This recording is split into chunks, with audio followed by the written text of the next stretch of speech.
Mike Gallagher is the chairman of the Select Committee on China. He's happy today because they stole Damian Lillard from Portland because the Bucks otherwise could not deal with the rejuvenated Cavaliers. But we don't do sports this morning. Since you're Mr. China, you watched the debate last night.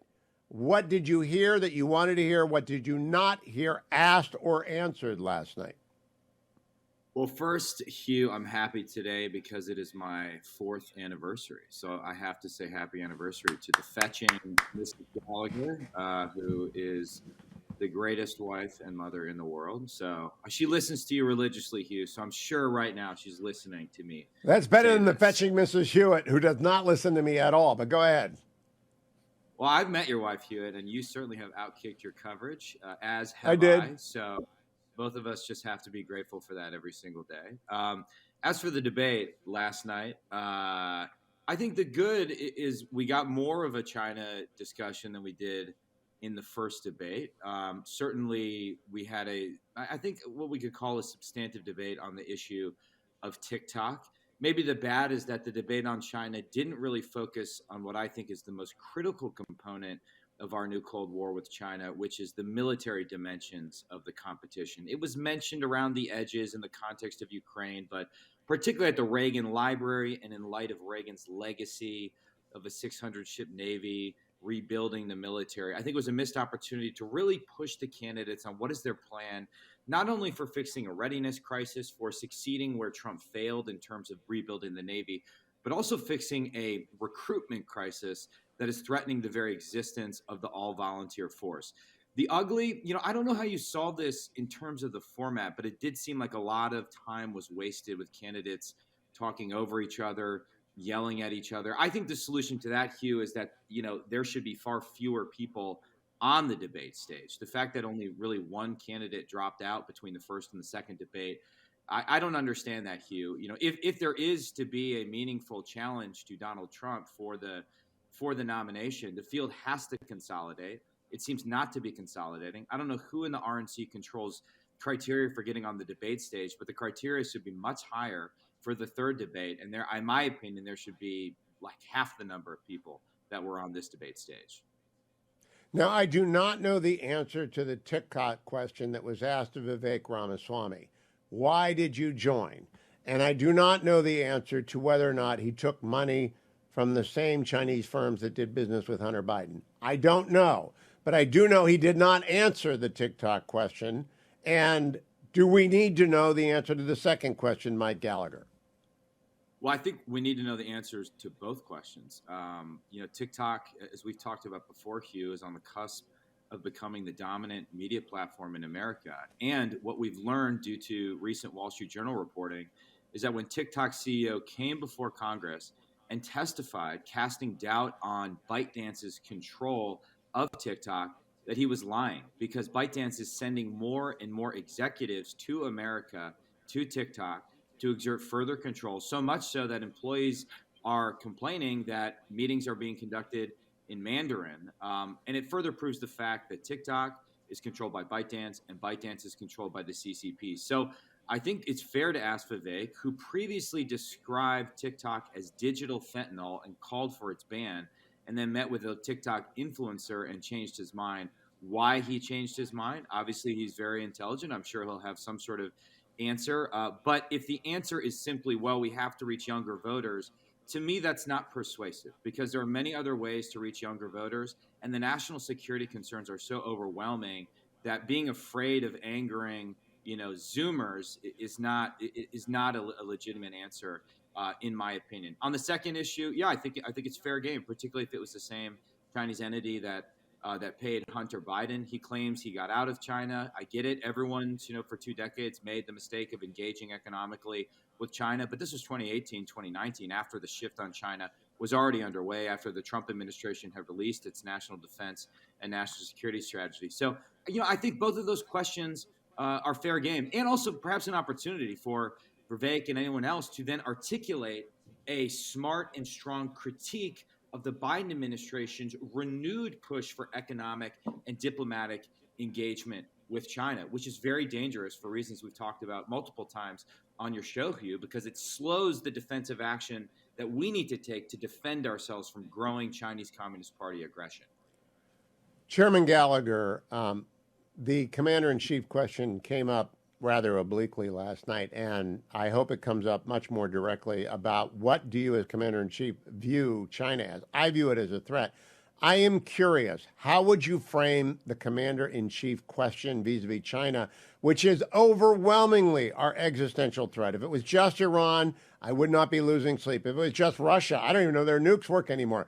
But it's China, China, China. So how do you frame that question to get them to focus on the most important issue facing America today, which is the fact that Beijing wants to run the world? Well, I do think that Governor DeSantis acquitted himself very well in that moment when he said that the Chinese Communist Party is our greatest threat by a country mile, I think was the phrase he used. And he talked very clearly and forcefully about the fact that the CCP is the greatest threat on the world stage. I might frame it in two ways if I were trying to draw candidates out on this issue and really push them to kind of channel Reagan in talking clearly about the nature of the Marxist-Leninist regime that we face in the CCP. One is to say, why should Americans, average Americans in Wisconsin, in Ohio, care about the threat posed by the CCP? What is the threat that it poses to America right here at home? And then I would say, what is your plan for preventing a war with China, specifically over Taiwan? And really pushed them to get into the details of what they would do to force a military buildup and put in place a deterrence by denial posture, which right now the balance of power across the Taiwan Strait is not moving in our direction. We're witnessing the biggest sustained peacetime military buildup by the Chinese Communist Party in modern history, and yet we're dithering. We're treading water at best in terms of our own military and our lack of a military buildup. So I think in those two ways you could draw candidates out on the commander-in-chief question.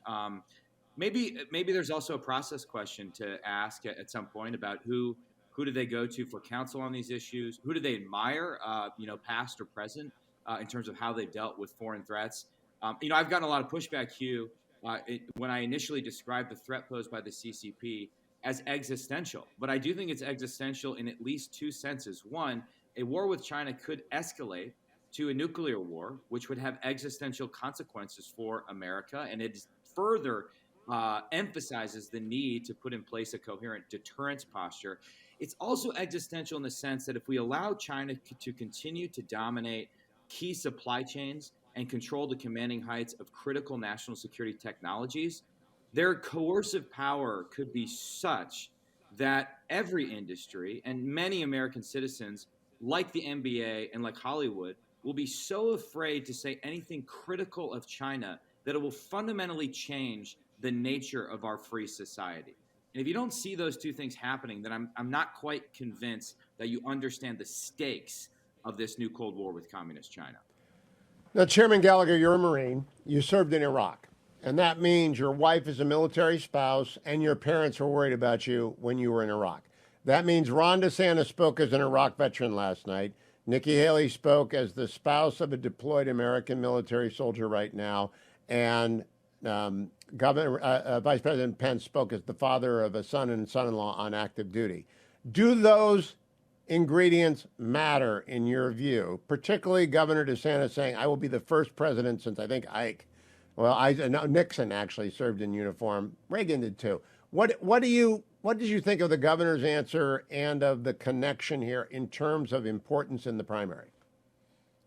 Well, I thought Governor DeSantis had a great night, and I think his background as a Navy veteran is a massive advantage. I do think it matters. On balance, I prefer someone who has military experience. Maybe I'm biased by my own experience, but I think if nothing else, what serving in the military teaches you, well, I would say two things. One, it teaches you how to get a difficult job done working with people from a range of different backgrounds, which is a skill that very much matters in politics, particularly when you're dealing with an organization like Congress, where there's many different people, all of whom think they're in charge and all of whom think they're very important.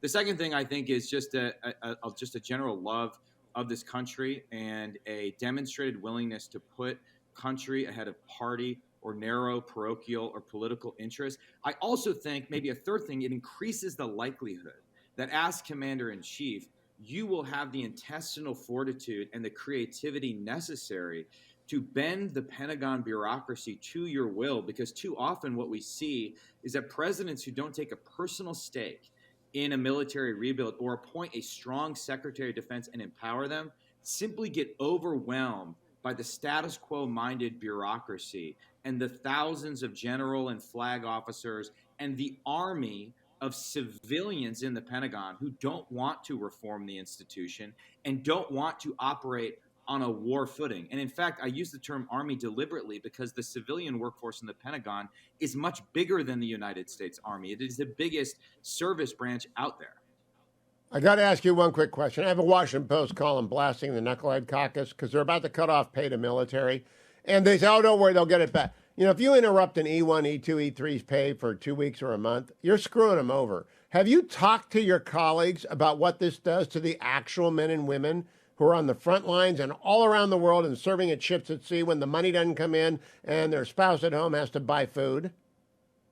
Yes, and the tragedy is we learned this during the last shutdown when we had a bunch of Coast Guardsmen who weren't getting paid, and then we had to pass a bill to make sure they did get paid, and yet we're about to repeat the same mistake. What's more, Hugh, at midnight on Friday, $11 billion of previously appropriated money that was already given to the Defense Department in the past, is going to, like Cinderella, just disappear if we don't actually pass a part of a continuing resolution that would allow the Pentagon to access that money. With $11 billion dedicated to certain things like long-range precision fires, you could have a massive impact on our posture in the Indo-Pacific. But because of our dysfunctional budget process, we're going to lose that opportunity if the appropriators and the Congress more broadly doesn't act. Good luck, Chairman Gallagher, in finding the Knucklehead Caucus members and explaining to them in very simple terms, because they're never going to win the spelling bee. This is the Seinfeld shutdown. It's about nothing. It's going to hurt the military. It's going to hurt the Republicans. It's going to hurt the country. Good luck on that one, Congressman Gallagher. Come back.